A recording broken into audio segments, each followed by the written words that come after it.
Assalamualaikum warahmatullahi wabarakatuh. Kembali lagi bersama Mimin di ulasan alur cerita buku harian seorang istri episode malam ini, yang tentunya semakin menarik untuk kita lihat. Di episode kali ini akan menyajikan cerita yang sangat seru dan mengharukan tentunya ya guys. Baiklah, tanpa berlama-lama lagi langsung saja kita ke pembahasan alur ceritanya. Nana dan Dewa juga Pajar yang sebelumnya berkelahi dengan anak buahnya Kelvin akhirnya bisa selamat dan pergi ke rumah keluarga Buana. Sepanjang perjalanan Pajar benar-benar sudah sangat membuat Dewa dibakar api cemburu karena sikap Pajar kepada Nana. Dan di adegan selanjutnya Neratu menyuruh Nana untuk mengajak Lula datang ke acara pertunangan Pasya. Tapi Nana bilang kepada Neratu kalau Lula saat ini sedang sakit. Pasya yang mendengar itu meminta izin kepada Neratu untuk menjenguk Lula. Neratu sempat melarang Pasya, tapi Pasya tetap memaksa dan pergi dengan terburu-buru untuk melihat kondisi Lula saat ini. Hingga Alia yang sedang berada di luar pun tertabrak oleh Pasya. Dari sini saja sudah terlihat ya guys bagaimana perhatiannya Pasya terhadap Lula. Sampai-sampai Neratu yang melarangnya pun sudah tidak dihiraukannya lagi. Sesampainya di tempat Lula, Pasya terlihat sangat sedih melihat keadaan Lula yang terbaring dan mendengar Lula meracau dan menyebut-nyebut namanya. Setelah Lula terbangun, Pasya pun memeluk Lula dan mencoba untuk menenangkannya. Pasya juga meminta maaf kepada Lula karena sebenarnya tak ada sedikit niat pun untuk menyakiti Lula. Dan Pasya juga bilang kepada Lula seandainya waktu bisa berputar kembali, tentunya Pasya akan selalu ada di dekat Lula dan selalu menjaganya. Ternyata pembicaraan mereka didengar oleh Pak Arman yang mengintip dari balik pintu. Pak Arman pun terlihat sangat sedih dan merasa kasihan kepada Lula karena Lula cintanya bertepuk sebelah tangan. Sementara itu Priska menanyakan Pasya kepada Neratu karena sejak tadi Priska tak melihat Pasya. Neratu pun sangat bingung untuk bilang kepada Priska kalau saat ini Pasya sedang melihat keadaan Lula yang sedang sakit. Neratu pun tak bilang kepada Priska kalau sebenarnya Pasya pergi ke tempat Lula.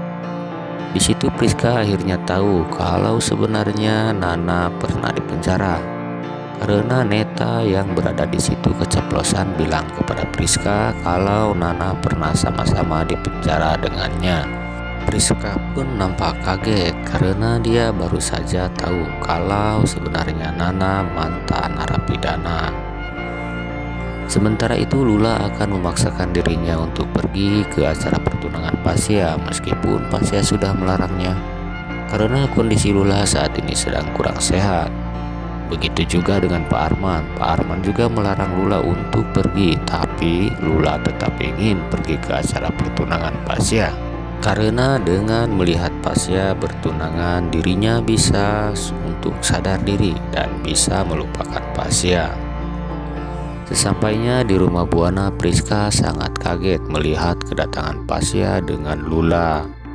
Priska bilang kepada Lula agar tidak lagi-lagi mendekati Pasya. Lula hanya menjawab kalau dia datang ke tempat itu hanya untuk melihat momen kebahagiaan Pasya di dalam hidupnya dan agar Lula bisa melupakan Pasya.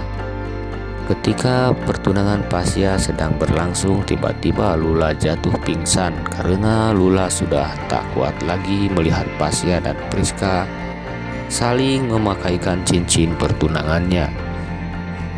Nana dan Dewa yang melihat itu segera membawa Nana pulang ke rumahnya. Dan keesokan harinya Lula keluar membawa motor Vespa milik Dewa. Namun di tengah jalan motor Vespa tersebut dirampok dan Lula pun bilang kepada Pak Arman. Kemudian Pak Arman pun pergi ke rumah Dewa untuk memberikan uang ganti rugi kepada Dewa atas dirampoknya motor milik Dewa. Dewa pun sempat menolak, tapi Pak Arman tinggalkan uang itu di atas meja.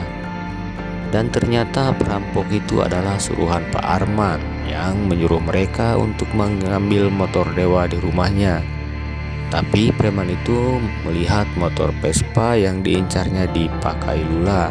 Mereka pun tak menyia-nyiakan kesempatan itu dan mengambil motor Vespa tersebut dari Lula. Di situ Dewa menyalahkan Lula dan melarang Nana untuk tidak lagi berhubungan dengan Lula. Tentu saja itu membuat Nana sangat merasa sedih. Dan akhirnya Dewa pun meminta maaf kepada Nana atas perlakuannya hingga membuat Nana menangis. Sementara itu Pasya meminta izin kepada Nyai Ratu untuk melihat kondisi Lula. Tapi Nyai Ratu melarangnya, malah Nyai Ratu mengajak Pasya untuk membicarakan tentang pernikahan Pasya. Pasya nampak kaget dan Pasya bilang kepada Nyai Ratu apakah ini tak terlalu cepat, karena hari ini baru saja dilangsungkan pertunangan. Tapi Nyai Ratu memaksa Pasya dan akhirnya Pasya pun mengiyakan. Kemudian Nyai Ratu mengajak Priska untuk pergi ke dokter untuk memeriksakan kesehatan Priska.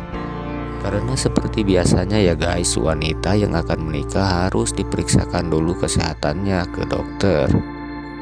Di situ Priska sangat terkejut dan merasa ketakutan. Dia takut jika nanti Nyai Ratu mengetahui penyakit di perutnya. Kemungkinan besar Nyai Ratu akan mengetahui tentang penyakitnya Priska nih guys. Dan pastinya hubungan Priska dan Pasya akan berakhir setelah Nyai Ratu mengetahui kalau Priska tidak akan mempunyai keturunan. Dengan itu Nyai Ratu akan menyuruh Lula jadi pengganti Priska. Di episode selanjutnya pasti akan semakin seru lagi nih guys, jangan sampai terlewatkan. Kelanjutan buku harian seorang istri yang tayang pukul 19.30 waktu Indonesia Barat hanya di SCTV. Terima kasih buat yang sudah menonton video Mimin kali ini, dan untuk yang baru bergabung jangan lupa untuk tekan tombol like, komen, dan juga subscribe-nya. Dan jangan lupa juga untuk nyalakan lonceng notifikasinya agar tidak ketinggalan video-video terbaru dari Mimin berikutnya. Oke guys, terima kasih. Wassalamualaikum warahmatullahi wabarakatuh.